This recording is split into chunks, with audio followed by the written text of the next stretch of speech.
Hello, नमस्ते। कैसे आप सब। आज की हमारी कहानी है परमिशन। शुरू करने से पहले please do subscribe my channel. चलिए दोस्तों, कहानी शुरू करते हैं। मैं अकेली रह जाती हूँ, बहू चली जाती है तो इसीलिए कहती हूँ मैं तो। और फिर मेरे पोते के बिना मन भी नहीं लगता। चंदा जी अपने बेटे अमित से बोली। तब अमित बोला, मम्मी पर क्या आप इस वजह से नमिता को उसके मायके नहीं जाने देंगी? और जब आपका आपके पोते के बिना मन नहीं लगता तो नमिता के मम्मी पापा को उसकी याद नहीं आती होगी? अमित ने दोबारा सवाल किया। तब चंदा जी बोली, ठीक है, जो तुम दोनों को ठीक लगे। और जब फैसला तुमने कर ही रखा था तो मुझसे पूछने का स्वांग क्यों रचा? चंदा जी ने दूसरा दाव फेंका। फिर अमित कुछ नहीं बोला, उठकर अपने रूम में चला गया। चंदा जी के 2 बच्चे हैं, बेटा अमित और बेटी शीतल। दोनों की ही शादी हो चुकी है। चंदा जी अपने बेटे बहू और 3 वर्षीय पोते नक्श के साथ रहती है। उनके पति का स्वर्गवास हो चुका है। बाकी सब सही है, पर जब से नक्श हुआ है वो नमिता को अपने मायके में रुकने की इजाज़त नहीं देती। कहती है, मेरा मन नहीं लगता मेरे पोते के बिना। नक्श के होने के बाद नमिता अगर मायके जाती भी है तो 2 दिन रुककर वापस आ जाती है। नहीं तो चंदा जी फ़ोन कर करके नमिता को परेशान कर देती है। पर इस बार नमिता भी अपने मायके 10-15 दिन रुकना चाहती थी। इसी की परमिशन लेने नमिता ने अमित को भेजा था, पर चंदा जी नहीं मानी। फिर अमित जाकर नमिता से बोला, देखो नमिता, तुमको जाना है तो चली जाओ, मम्मी तो मानने वाली नहीं है। तब नमिता बोली, अरे कैसी बातें करते हो आप, फिर मम्मी जी आने के बाद भी मुझसे मुँह सुझाकर रखेगी। तब अमित बोला, तो फिर मत जाओ। अरे कैसे ना जाऊँ, मम्मी हर बार बोलती है थोड़े दिन रुकने का, मैं मना कर देती हूँ।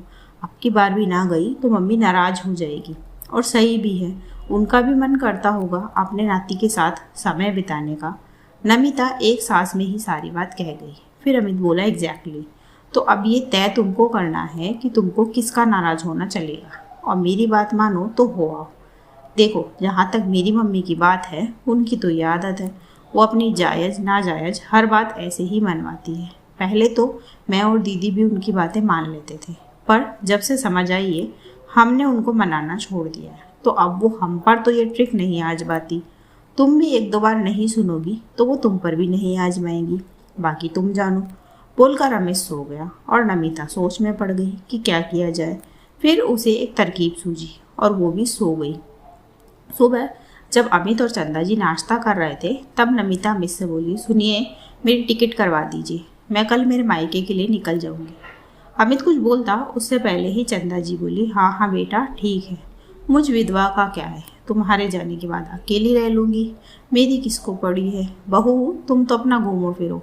फिर अमित कुछ बोलने को आ, पर उसे नमिता ने इशारे से चुप रहने को कहा और खुद बोली, अरे मम्मी जी, ऐसा किसने कहा आपसे कि आपकी किसी को चिंता नहीं है? ऐसा बिल्कुल भी नहीं है।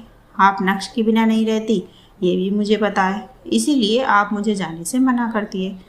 तो मैंने सोचा है आपका पोता और बेटा आपके ही पास रहेंगे, केवल मैं ही मेरे मायके जा रही हूँ। 10-15 दिनों में लौट आऊँगी। और 10-15 क्यों, अकेली तो मैं पूरा महीना भी रहूँ तो मम्मी जी को कोई दिक्कत नहीं होगी। नहीं मम्मी जी। नमिता की बातें सुनकर चंदा जी सोचने लगी, हे भगवान, मैं तो घर के काम से बचने के लिए इसे रोकती थी, ये तो सारा काम मुझ पर छोड़ कर जाना चाहती है। तब चंदा जी बोली, अरे बहू कैसी बातें करती हो, मैं अपने लिए बच्चे को उसकी माँ से अलग कैसे कर सकती हूँ? एक काम करो, तुम हो आओ, पर जल्दी आ जाना। फिर नमिता मुस्कुराते हुए बोली, जी मम्मी जी। फिर नमिता अमित से बोली, घी अगर सीधी उंगली से ना निकले तो उंगली टेढ़ी कर लो। दोस्तों, कहानी यहीं ख़त्म होती है। कहानी आपको कैसी लगी मुझे कमेंट बॉक्स में ज़रूर बताएं। ऐसी ही और कहानियाँ सुनने के लिए मेरे चैनल KNYK हिंदी कहानियाँ को सब्सक्राइब ज़रूर करें। थैंक यू सो मच दोस्तों, thanks for watching. Do like, share and subscribe my channel. Thank you.